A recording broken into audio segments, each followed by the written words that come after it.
Écoutez ce que dit ce Français d'origine maghrébine. Je vais pousser un gros coup de gueule, hein. Je vais en choquer plus d'un, je pense. Mais il faut que je le dise.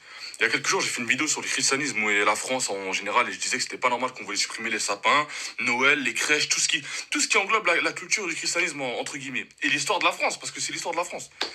Maintenant, à ma grande stupéfaction, j'ai reçu énormément de commentaires haineux.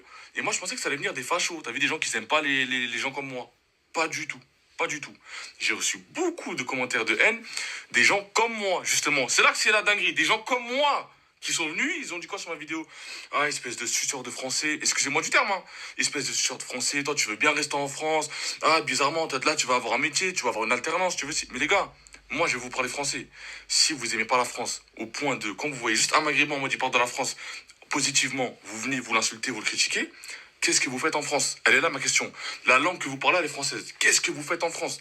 Dites-moi, si vous aimez ni les gens qui y résident, ni les gens qui sont En fait, vous aimez rien de la France, mais toute l'année, on vous voit ici.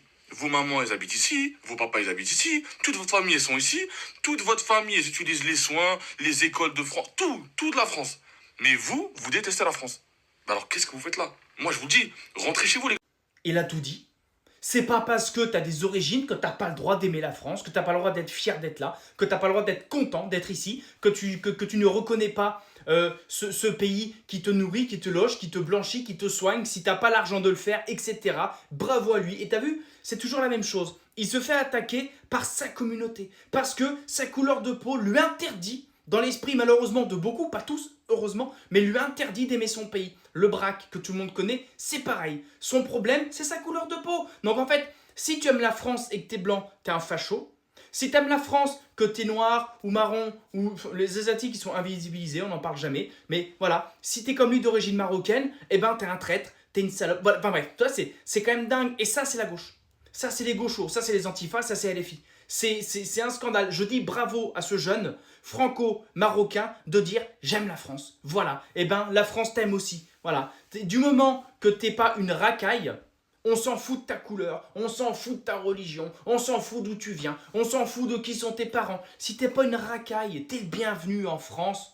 Voilà, ou si t'es franco quelque chose, eh ben t'es bien dans ton pays, il n'y a aucun problème. C'est une racaille, ta couleur de peau, on s'en fout, une racaille c'est une racaille. Il peut être encore plus blanc que moi la racaille, je le déteste. Il y a les quasi-totalité de nos politiques sont blancs de peau, je les déteste pour quasiment la totalité, pourtant ils sont blancs, et c'est les pires des racailles, c'est eux, tu vois. Voilà, donc nous sommes, mon camp à moi, racaillophobes. Pas islamophobe, pas étranger, pas étrangophobe, pas racaillophobe. Voilà, t'es une racaille, on t'aime pas. Point barre, ta couleur, on s'en fout.